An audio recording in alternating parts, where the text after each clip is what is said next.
Nahum capítulo 3, hermanos, versículos 8 al 13, dice así la gloriosa y suficiente palabra del Santo Dios. ¿Eres tú mejor que Tebas, que estaba asentada junto al Nilo, rodeada de aguas cuyo baluarte era el mar y aguas por muro? Etiopía era su fortaleza, también Egipto, y eso sin límite. Fut y Libia fueron sus ayudadores.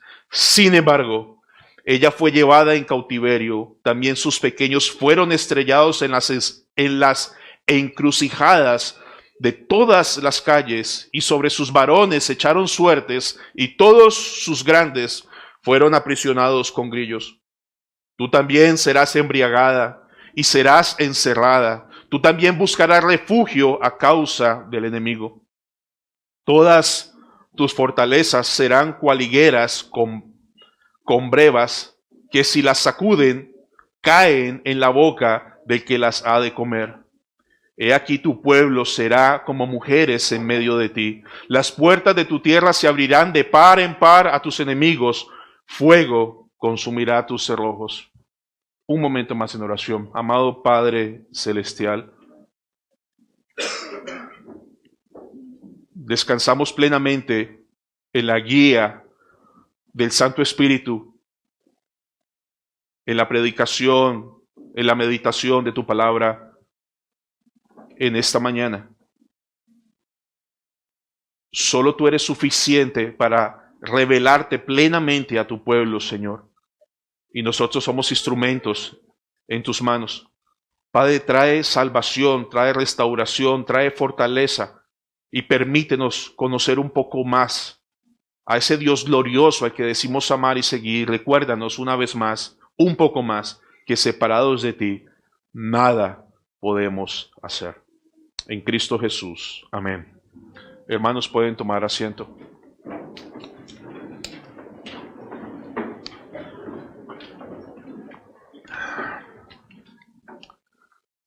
Familia, hay una porción en la Biblia, una parábola de hecho, que dice así: a unos que confiaban en sí mismos como justos, ¿recuerdan?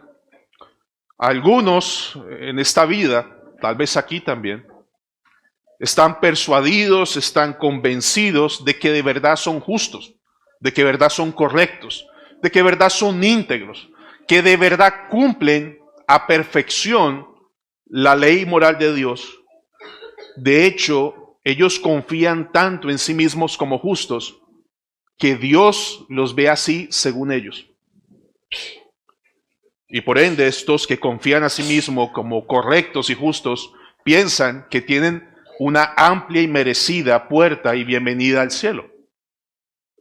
Asimismo, estos que confían en sí mismos dicen que menosprecian a los otros. Aquellas personas que son altivas, orgullosas, pretenciosas, que piensan de verdad que son perfectos, se arrojan el derecho de menospreciar, de considerar como inútil a todo aquel que no viva según su estándar. A estos hombres, dijo el Señor, dijo también esta parábola: 2 hombres subieron al templo a orar, uno era fariseo y el otro publicano. Dice la palabra de Dios: el fariseo, puesto en pie, oraba consigo mismo de esta manera. El fariseo, un hombre religioso, puesto en pie, hablaba de sí mismo de esta manera: Dios, te doy gracias porque no soy como los otros hombres. Él no le está dando gracias a Dios.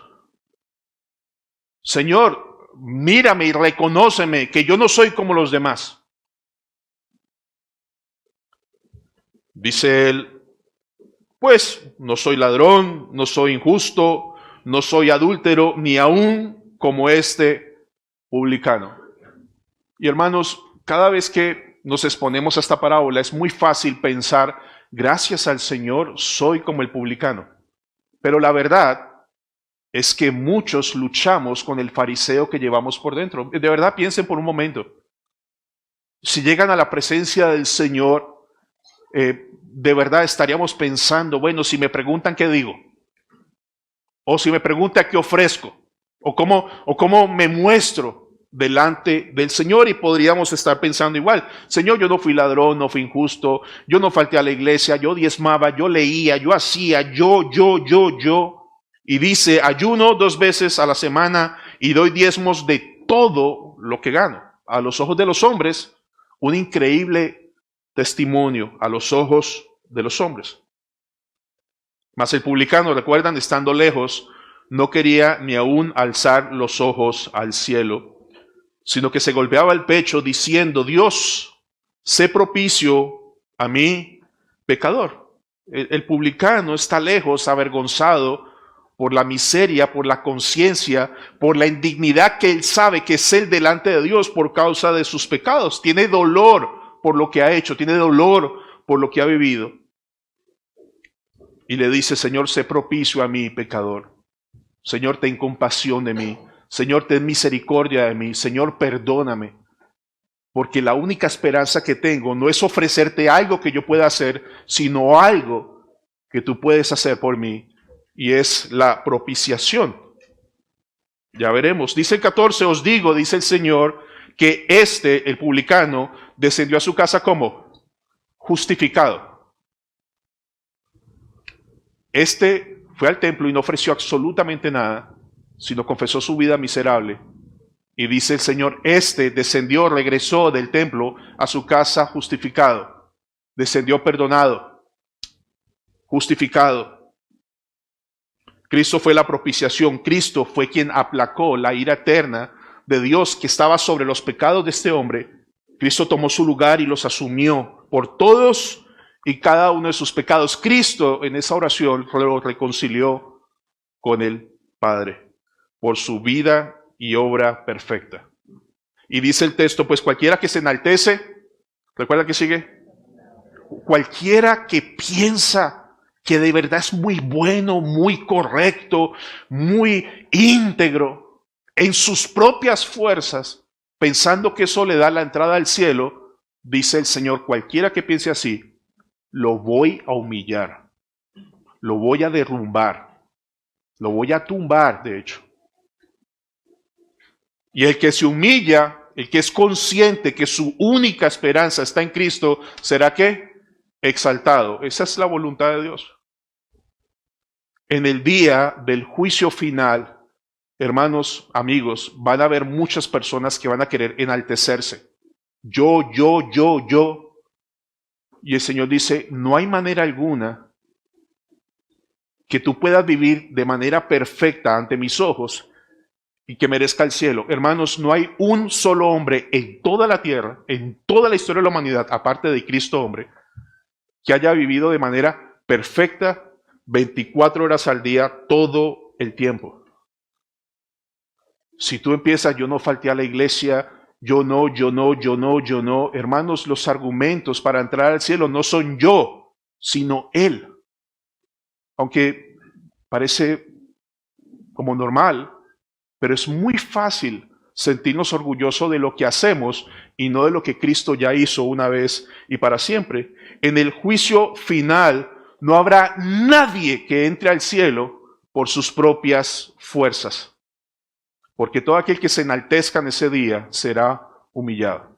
Y solamente los humillados que estarán a la derecha en presencia del Señor por causa de Cristo serán enaltecidos. En ese día, hermanos, lo único que va a importar es estar vestido de la vida y obra perfecta de Cristo acreditada a nuestro favor. ¿Saben qué diremos cuando estemos allá? Hay una alabanza, la he escuchado como 3 veces en esta mañana. Cuando llegue al final, estos labios dirán, no soy yo, sino Cristo en mí. No habrá necesidad de que pongas a sacar tu pedigrí, porque ya lo que es perfecto se te acreditó por gracia y eso es lo que te permitirá entrar al cielo. Ni una sola obra tuya te hará digno de la entrada al cielo. Hoy, si el Señor permite, hermanos, miraremos en el libro de Nahum que no hay manera alguna de nosotros mismos defendernos, evadir o evitar el juicio final. Por favor, en sus Biblias, Nahum capítulo 3, versículo 7. Vamos a leer cómo terminó el último sermón, hermanos. Termina con una pregunta y el 8 para hoy comienza con otra pregunta. Dice así la palabra del Señor. Todos los que te vieren se apartarán de ti y dirán, Nínive es asolada. ¿Quién se compadecerá de ella? ¿Dónde te buscaré consoladores? En otras palabras, ¿quién va a lamentar tu destrucción, Nínive? ¿Quién te va a hacer luto? ¿Quién te va a consolar? ¿Quién vendrá en tu socorro? La respuesta a esta pregunta retórica de parte de Dios, ¿cuál es? Nadie. Ninguno.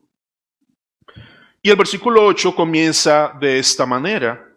¿Eres tú mejor que Tebas, que está asentada junto al Nilo, rodeada de aguas, cuyo baluarte era el mar y aguas por muro? Déjenme parafrasearlo y con el transcurso del desarrollo entenderán lo que estoy diciendo. Dice el Señor, Nínive, vengo a destruirte. ¿Piensas que de alguna manera me podrás resistir, evadir, enfrentar y ganar? Y el Señor le hace una pregunta. ¿Tú te consideras mejor, en una mejor condición que quién? Que Tebas. Hace una comparación con Tebas. Ahorita vamos a ver qué es Tebas. Es una ciudad que ya fue destruida. Y hermanos, solamente para darle un poco más, ¿saben quién destruyó a Tebas? Los asirios. Tebas fue destruida y 50 años después fue destruida Nínive.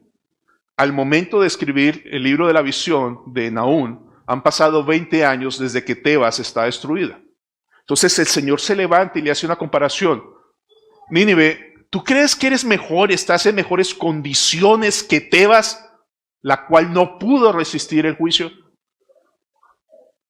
Y el contraste aquí, hermanos, es todas las ventajas, beneficios, geografía que contaba Tebas para poder resistir a los enemigos. Y ahora van a tener que tener paciencia, porque ustedes pueden leer Tebas, pero para entender lo que está diciendo el Señor, tengo que contarles lo que está detrás del texto. Tebas es el nombre griego de una ciudad de la capital de Egipto para esa época, la más importante, pero en hebreo lo que realmente dice no es Tebas, dice No Amón. La palabra No Amón traduce morada del dios Amón o casa del dios Amón. Amón era para los egipcios lo que Zeus era para los griegos.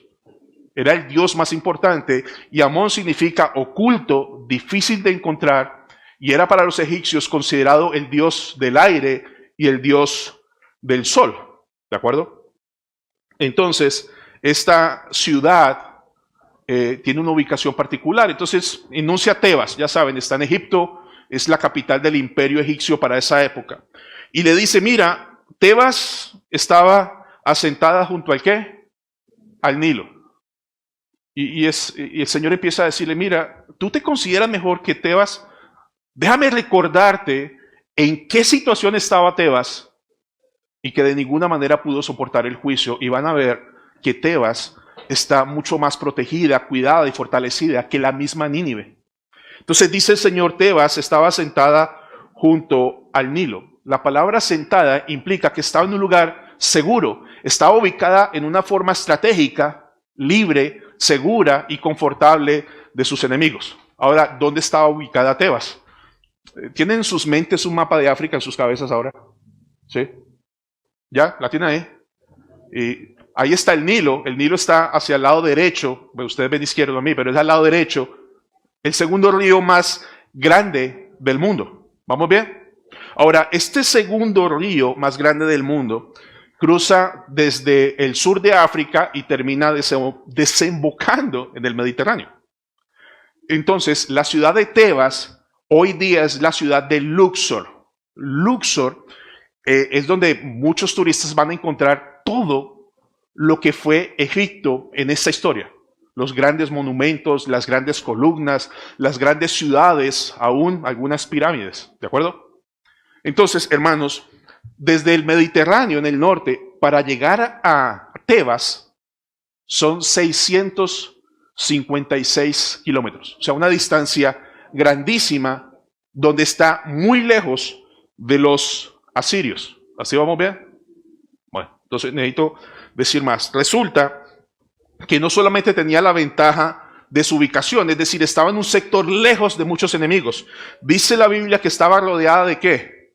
De aguas, cuyo baluarte es el mar, y aguas por muro. Aquí va otra historia. El río Nilo, cuando se inunda, hay partes del río Nilo que son 3 kilómetros de ancho, pero hay otras partes que son 19 kilómetros de ancho. ¿Se pueden imaginar algo así? Estas ciudades fueron construidas de tal manera que cuando el Nilo se inundaba, parecían islas. Es impresionante, pero parecían islas. Estaban construidas de tal manera que ellos usaban el agua como fortaleza a sus enemigos.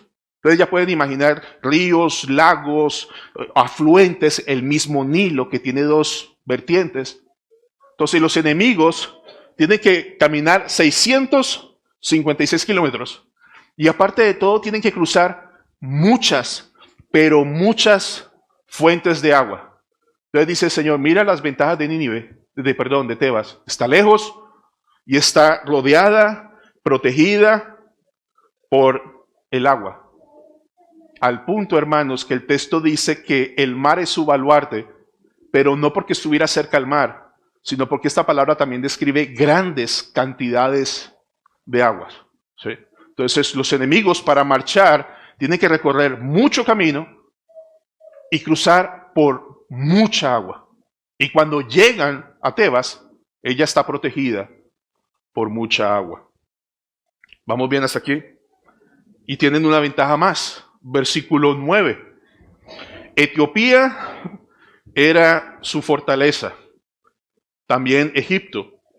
Y eso sin límite. Fut y Libia fueron sus ayudadores. Hermanos, yo sé que ustedes leen eso y yo también. Cuando dice Etiopía, en hebreo es Cus. Cuando dice Egipto, es Misrayim. Peor todavía, ¿verdad? Génesis 10:6 dice esto, escuchen bien. Génesis 10:6, los hijos de Can, o sea, Can es uno de los 3 hijos de ¿quién? De Noé. Entonces Can tiene los hijos Cus, Misraim, Fut y Canaán. ¿Qué está diciendo el texto? Que Etiopía, que Egipto, que Fut y que Libia, en el fondo de todo esto fueron plantados por la misma familia. ¿Vamos bien? Entonces Tebas tiene alrededor de ellos, aparte de mucha agua, tiene naciones que vienen siendo familia directa de todos estos egipcios. Entonces, ¿qué está diciendo el Señor? Mira las ventajas de Tebas. Queda lejos, hay que pasar por mucha agua y para llegar a ellos hay que primero atravesar muchas naciones que le son leales a Tebas. Y es tan interesante que dice el texto que tenían un apoyo sin límite. Era tal el poder de ejército, tal el poder humano, que era casi incontable, según el texto, de lo que contaba Tebas. Entonces le dice el Señor, Nínive, yo voy contra ti. ¿Y tú crees que tú estás en una mejor condición que Tebas? Y le recuerda, mira cómo era Tebas, todo lo que tenía a su favor. Y aún así, dice el verso 10, sin embargo, a pesar de todas esas ventajas y fortalezas que tenía Tebas, ¿qué pasó? Fue llevada en cautiverio. ¿Qué les está diciendo el Señor? No hay manera alguna, no hay fortaleza alguna, no hay ejército alguno que pueda evitar que vaya en juicio contra ti. No hay manera, hermanos, de enfrentarse a Dios en su juicio y ganar. Es imposible. Y es lo que el Señor está dejando muy en claro. Entonces dice el Señor, Nínive, si viste a Tebas con todas esas ventajas, cayó también. Así como Tebas cayó, tú vas a caer. Hermanos, escuchen bien. En el día del juicio final, no hay dinero, no hay amigos, no hay personas, no hay nada que tú puedas ofrecerle a Dios, negociar con Dios, para que la ira de Dios no caiga sobre ti. Hay un pasaje más adelante que dice que en ese día los reyes, los ricos, los poderosos estarán buscando refugio. Eso es lo que el Señor está diciendo aquí. Y no solamente Nahum, palabra de Dios, le recuerda a Nínive quién era Tebas, sino también le recuerda qué fue lo que hicieron los asirios 20 años antes de este libro con el pueblo de Tebas. Miremos los horrores. Primero, dice que fue llevada en qué, hermanos? Fue llevada en cautiverio. La gran ciudad de Tebas, el imperio egipcio, fueron desterrados de su lugar seguro. Ya no están más en ese lugar seguro, bien ubicado, bien protegido. Fueron llevados en cautiverio, fueron aprisionados, fueron capturados. ¿Qué más hizo el ejército asirio? También, escuchen bien, sus pequeños, sus niños, sus infantes fueron estrellados en las encrucijadas de todas las calles.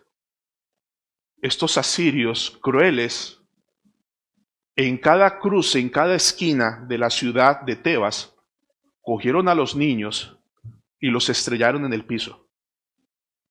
Los despedazaron y los desmembraron, con el propósito de acabar con su descendencia.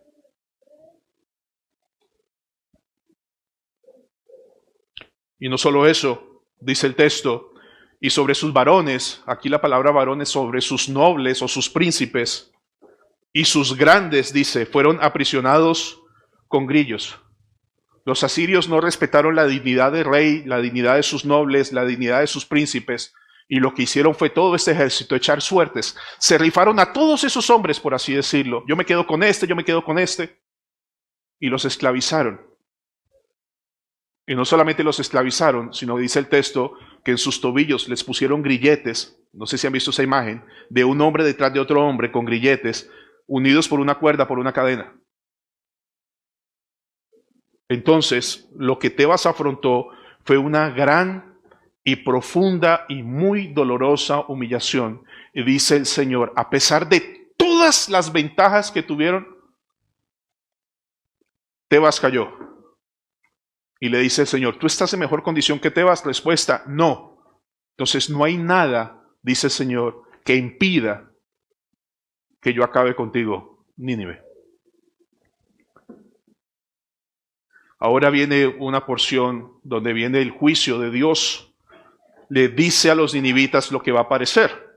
Nahum capítulo 3, versículo 11, hermanos. Dice la palabra de Dios, tú también serás, ¿qué? Embriagada. Amados hermanos, yo ruego con toda mi alma, como pastor, como amigo, como ustedes quieran, y no estoy hablando en contra de nadie, que escuchen con mucha atención, porque Dios sigue siendo Dios. El Dios que estamos viendo es temible, digno de todo respeto, y si Dios dice algo, lo cumple. Amén. Les dice a los ninivitas, tú también serás embriagada y serás encerrada, tú también buscarás refugio a causa del enemigo. Cuando uno mira los comentarios que hacen algunas personas, dice, tú serás embriagada, tontamente dice, no, cuando venga el pueblo a acabar con Nínive, ellos van a estar borrachos. Pero aquí no dice que ellos van a estar borrachos, sino que ellos serán embriagados. ¿Quién los va a emborrachar?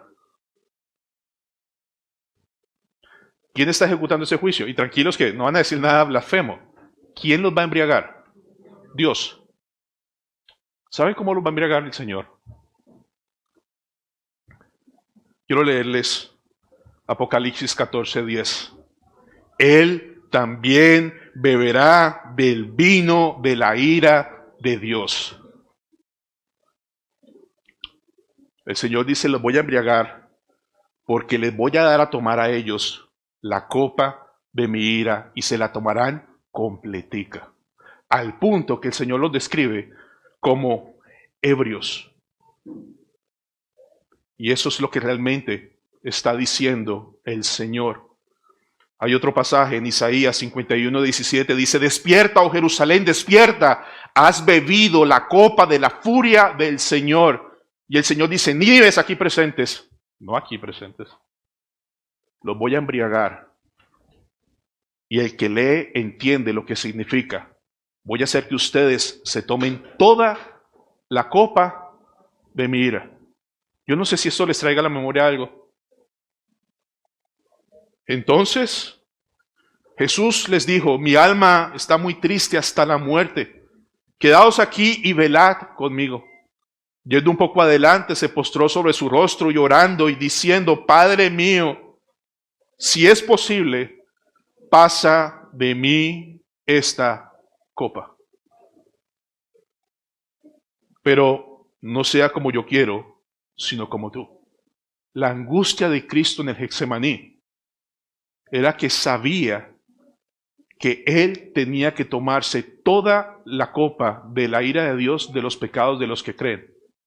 Pero en este caso, el Señor está haciendo que se tome toda su ira Nínive. En otras palabras, o te las tomas tú o la toma Cristo.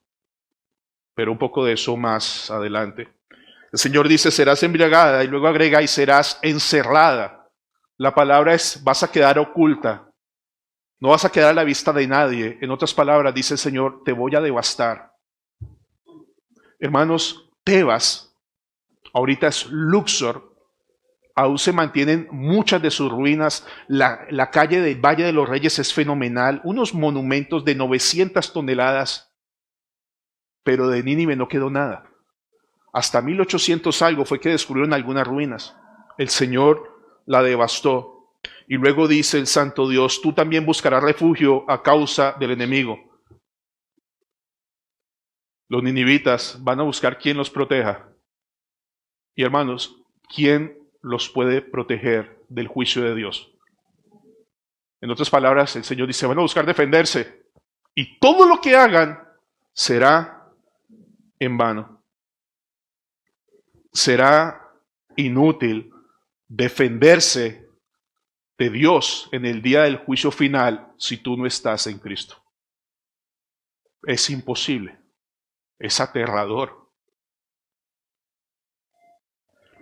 Dice el Salmo 76:7: tú, temible eres tú, ¿y quién podrá estar en pie delante de ti cuando se encienda tu ira? Cuando Dios se siente en su trono a juzgar con la ira santa que va a venir, ¿quién podrá mantenerse en pie? ¿Quién podrá justificarse, defenderse? Va a ser muy duro. Viendo a muchas personas tratando de buscar ayuda en algo, y el Señor dice: nadie te puede ayudar. No tienes esperanza alguna de que no te tomes la copa de mi ira, como lo hizo el pueblo de Nínive en el pasado. ¿Qué tan débil será su defensa? Miren el 12. Dice el Santo Dios: todas tus fortalezas serán, ¿qué? Cual higueras con brevas, que si las sacuden, caen en la boca del que las ha de comer. Y es una pena aquí porque la Reina Valera dice serán, pero realmente la palabra serán ni siquiera está en el original. Traduce como dice la Biblia de las Américas, les leo: todas tus fortalezas son higueras cargadas de brevas. A pesar de que esta profecía será 30 años después, el Señor la expone como algo seguro. O sea, no tengan duda, esto va a pasar. No va a ser que será, es. Como higueras con brevas. Dice el texto, es como un árbol de higuera que cuando las brevas están maduras y grandes, solo haciendo esto, caen. Es decir, que el esfuerzo para vencer a los ninivitas ya están entregados. Ahora, hay un dato, hermanos. Yo estaba convencido que la higuera da brevas, pero que esas brevas también se llaman como higos. ¿Ustedes sabían eso? Pero lo que no sabían, y espero que no, es que la primera cosecha se llama breva. La segunda cosecha de la misma higuera produce higos. ¿Me entienden? Solo la primera es considerada brevas. De ahí en adelante, las siguientes cosechas son higos. El Señor les está diciendo en su cara, con una vez tengo. No van a necesitar una segunda oportunidad. Los voy a destruir. Y por eso usa brevas. No tendrán chance de recuperarse, no tendrán chance de restablecerse, serán completamente devastados. Al ser sacudidos por el santo Dios caerán, dice el texto, que caerán de la boca de quienes sacude para ser ¿qué? Devorados. El Señor va a sacudir, ¿y quién los va a devorar? Él mismo. ¿Qué tan débiles serán que caigan con facilidad? El Señor lo sigue reforzando. Versículo 13. He aquí, tu pueblo, una vez más la Reina Valera dice, será, como si fuera el futuro, y lo es de hecho. He aquí tu pueblo será como mujeres en medio de ti. Las puertas de tu tierra se abrirán de par en par a tus enemigos. Fuego consumirá tus cerrojos. Les leo en la Biblia de las Américas. He aquí a tu pueblo solo mujeres en medio de ti, en presente. A tus enemigos se abren de par en par las puertas de tu tierra y el fuego devora tus cerrojos. El Señor les dice, la defensa que me van a presentar a mí en el día del juicio, dice, será como mujeres en medio de ti. Y hermanos, yo sé que estamos en tiempos de mucho feminismo, pero lo que dice el texto aquí no es una referencia a que las mujeres sean cobardes, no. La referencia aquí habla de lo que es la mujer, delicada, débil y no tiene la fuerza del varón. El Señor le dice, cuando yo venga contra ti, enfrentándote conmigo, estarás tan débil como si toda Nínive fuera una mujer.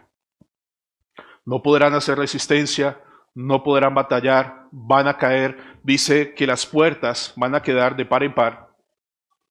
Sus enemigos van a entrar, van a saquear, van a hacer todo el daño y luego va a ser pasada por fuego. Dice que sus cerrojos serán quemados. Ahora, escuchen bien, estamos hablando que Dios dice de ellos, ustedes se van a portar como mujeres cuando se enfrenten conmigo, al ejército más feroz y temible que se atrevió a estrellar niños.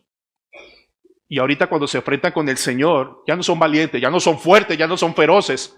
Todo aliento de fuerza se fue. No hay esperanza alguna de enfrentarse a Dios y salir bien librado. Es muy serio esto. Demasiado serio.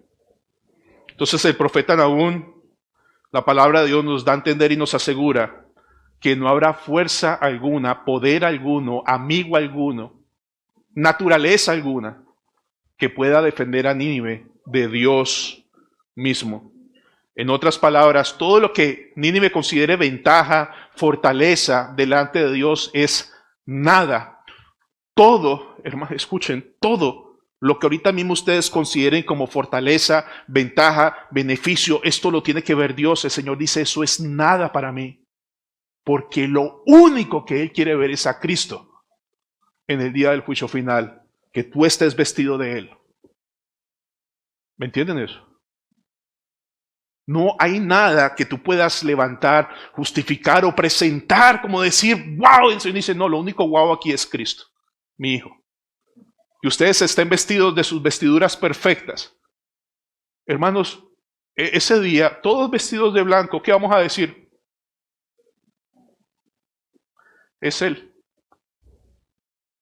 Nada, el cielo entra perfecto, yo sé, pero estoy vestido con las obras perfectas de Cristo acreditadas a mi favor.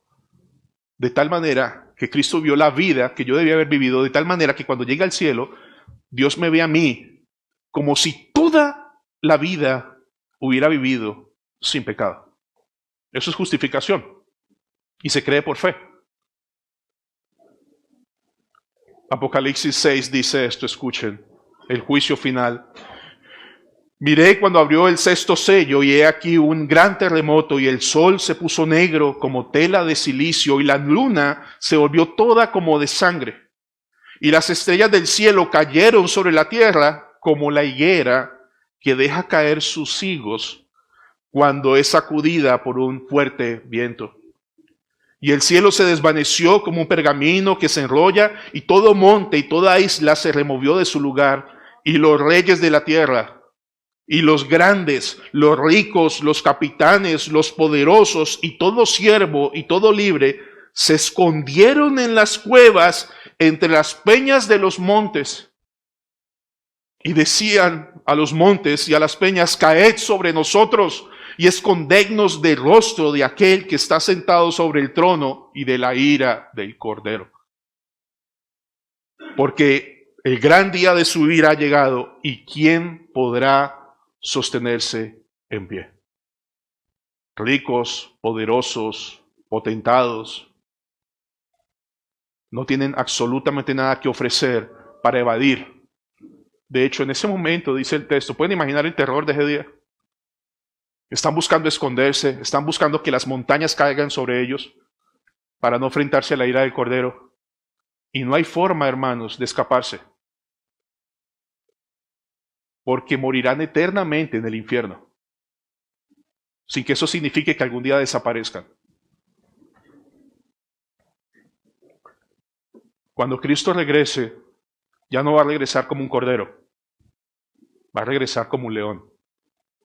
A sentarse en su trono, a rugir con fuerza y a dar a cada uno conforme a sus obras. Y las únicas obras que llevan al cielo son las de Cristo acreditadas a nuestro favor. Hermanos, les pregunto conforme al texto, ¿eres tú mejor que Tebas? Pues pastor, pues yo evaluándome, yo no soy tan malo como Miguelito. Tampoco soy tan bueno como Ricardo, como Alejandro. Ni soy muy, ni muy mal. O sea, estoy como en la mitad. Yo creo que así como viví, pues no fui perfecto, porque ¿quién es aquí perfecto? Ninguno, ¿verdad? Pero tampoco fui tan malo. Yo no creo que Dios me mande a mí al infierno, porque Dios es un Dios de amor tan misericordioso. Tengo mis virtudes, mis buenas obras. De verdad, o sea, de hecho yo creo que el Señor me va a felicitar, me va a tener por digno de entrar al cielo. Y sin embargo, a pesar de todo lo que tú puedas estar pensando, si estás al lado izquierdo del trono, te van a llevar en cautiverio al infierno. No hay esperanza alguna. De verdad, niños aquí presentes, para que no piensen, niños no van a poder llamar a su papá. ¿Me entiendes? No van a poder llamar a su papá, papá, ayúdeme. Dios dice, lo que fue, fue. Ni los abuelos, ni los nietos, ni a los pastores, a nadie. Cada quien estará delante del Señor, o vestido de Cristo, o vestido de sus obras. Dice el Señor, ¿tú eres mejor que Tebas? Hermanos, entiendan, comprendan, escuchen nuevamente que la única forma de entrar al cielo es siendo perfecto. Y aquí nadie lo es. Por más increíble que tú pienses que eres, al cielo no entra el 99% de pureza. Por ese 1% que tú consideras que no tienes todavía, que no es cierto, vas para el infierno. La única forma de enfrentarse al juicio de Dios y recibir la noticia, venid benditos de mi Padre, es haber creído y descansado en Cristo Jesús, que Él en la cruz del Calvario fue el que se tomó toda la copa de la ira eterna de Dios que tú merecías. No hay otro argumento ese día, solo Cristo.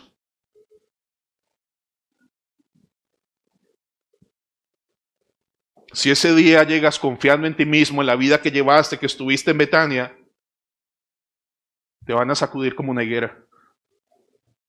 Y todos tus frutos de inmundicia caerán junto contigo en las bocas del mismo infierno. Esto es demasiado serio para no temblar delante de la presencia del Señor. Pero de tal manera amó Dios al mundo que envió a su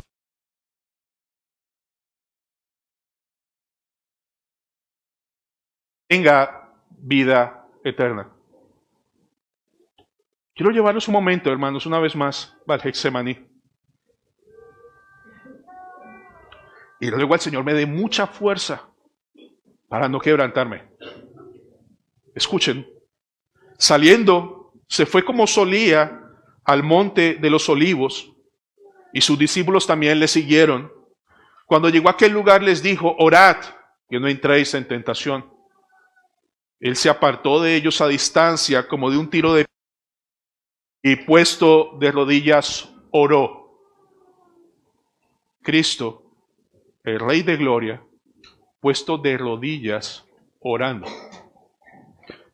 Dice, Padre, si quieres, si a ti te place, si hay otra manera en que yo haga tu voluntad por estos que están aquí, pasa de mí esta copa. Pero Señor, que no se haga mi voluntad sino la tuya. ¿Cuántas veces clamó Cristo al Padre por esto? 3. Y el Señor le dijo, hijo, te la tomas toda.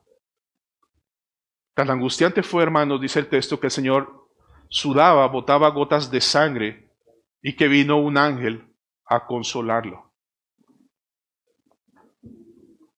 O confías y crees en Cristo y vas a Él en arrepentimiento y fe, y Él se toma la copa de la ira. O tú vas a llorar en la eternidad y tal vez hasta sangres por la eternidad, en angustia, y no habrá un solo ángel que venga a consolarte. No van a pasar 10 años y tú dices, ya casi, no, porque es una eternidad. Padre, si quieres, pasa de mí esta copa, pero no se haga mi voluntad sino la tuya. Y se le apareció un ángel del cielo para fortalecerle. ¿Por quién estaba orando el Señor ahí? Si tú estás en Cristo, ahí estabas en esa oración. Señor, me va a tomar toda la copa de la ira que merecen los pecados de todos los que aquí creen. Pero es angustioso. Y estando en agonía, oraba más intensamente y era su sudor como grandes gotas de sangre que caían hasta la tierra. Eso fue un jueves, amaneció viernes. ¿Y qué pasó? Lo apresaron como delincuente. El Cordero, sin mancha, inocente, perfecto, tratado como un ladrón, como un blasfemo. Ese mismo viernes lo enjuiciaron, lo escupieron, lo cachetearon y él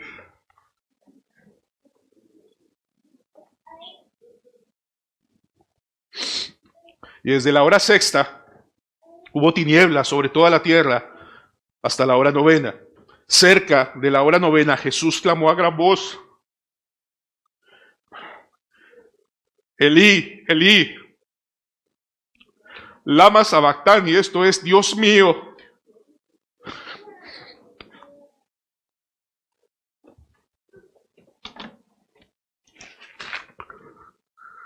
Cristo fue abandonado para que nunca nosotros seamos abandonados. Hermano, esto es serio. Perdónenme. Elí, Elí, lama sabactani, esto es, Dios mío, ¿por qué me has desamparado? Ahí recibió la ira eterna de Dios por todos y cada uno de tus pecados. En ese momento se estaba bebiendo la copa de la ira que tanto deberíamos temer si no le tememos todavía. Pero no porque la vayamos a recibir, sino todo lo que implicó para nuestro Señor y Salvador Jesucristo. Y dice, los que en Él creen, el que en Él cree no es condenado, pero el que no cree ya ha sido condenado. Rechacen este llamado a ir al Señor, rechacen ir al Señor en arrepentimiento y fe, y se tomarán la copa de la ira de Dios. Si el Hijo de Dios se angustió de esa manera, no imagino cómo será ese día. Y esta es la condenación, dice el Señor, que la luz vino al mundo y los hombres amaron más las tinieblas que la luz, porque sus obras eran malas, porque todo aquel que hace lo malo y aborrece la luz no viene a la luz para que sus obras no sean reprendidas. Ese viernes Cristo murió y resucitó en un día como hoy, en el día del Señor, domingo, expiando completamente la culpa, expiando completamente el pecado de los que creen, y resucitó. Y el día que resucitó, venció el pecado y la muerte. Por tanto, sobre el creyente, ya nunca más la paga del pecado es la muerte, porque eso lo sufrió Cristo una vez y para siempre. Cuando llegues al final, tus labios solo podrán decir, no soy yo, sino Cristo en mí. Señor y Padre Celestial,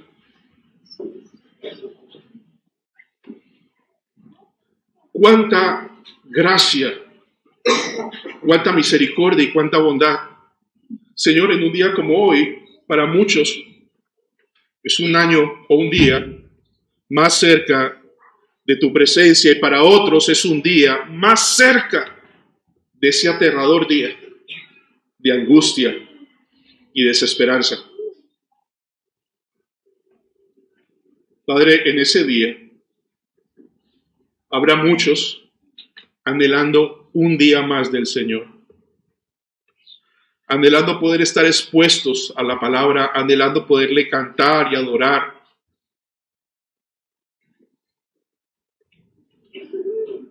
Pero si no toman en serio este llamado al arrepentimiento, no habrá más un día del Señor. Solo el eterno y justo día de la ira, del cual nadie se podrá mantener en pie ante su justicia. Padre, hoy es un día de salvación. Cristo es glorioso. Es tan bello, Señor, y tan amable, que dicen, está sucio, cochino, inmundo, miserable. Vengan a mí hoy, dice el Señor. Yo los voy a limpiar y los voy a hacer descansar. Bendito Rey, qué privilegio es estar aquí en medio de tu pueblo, hablando de nuestro Señor y Salvador. Padre, salva a los que amamos. Salva a los que te han dado la espalda. Porque si tú no los salvas, si tú no tienes compasión, solo les espera la ira eterna tuya. Permítenos predicar tu palabra fielmente, Señor, a tiempo y fuera de tiempo. Y gracias por la libertad que tenemos en esta iglesia y en esta ciudad y en este país de aún predicar abiertamente tu evangelio. Padre, concede a mis hermanos y amigos en este momento 2 minutos, 3 minutos para huir a la única presencia donde pueden recibir el perdón de sus pecados y la restauración de lo que sea necesario. Oremos.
qué Dios como tú, que perdona la maldad y olvida el pecado de remanente de su heredad. No retuvo para siempre su enojo, porque se deleita de misericordia. Él volverá a tener misericordia de nosotros. Sepultará nuestras iniquidades y echará en lo profundo del mar todos nuestros pecados. Cumplirás la verdad a Jacob y a Abraham la misericordia que juraste a nuestros padres desde tiempos antiguos. Señor, gracias, porque todo la vida cristiana es por gracia y solo Cristo es y será siempre suficiente. Señor, gracias por la exposición de tu palabra, gracias por el arrepentimiento que tú has impartido, la restauración que has hecho en medio nuestro, y te ruego por nuestro niño, Señor, que esté mucho mejor en este momento. Padre, concédenos ese milagro. En Cristo Jesús. Amén. Hermanos.